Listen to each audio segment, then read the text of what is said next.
امشب یه چیزی میخوام بگم، عمل کنید.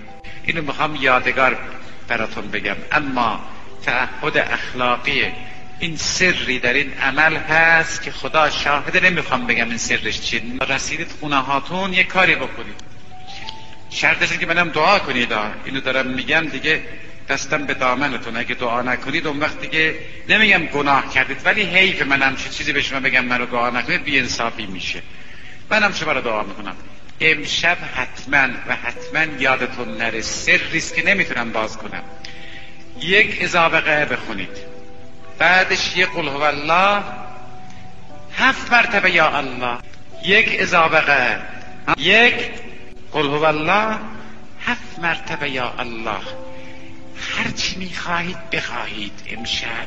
این چی میگم تکرار نمیشه ها، کلا سرتون میره. یه سریه.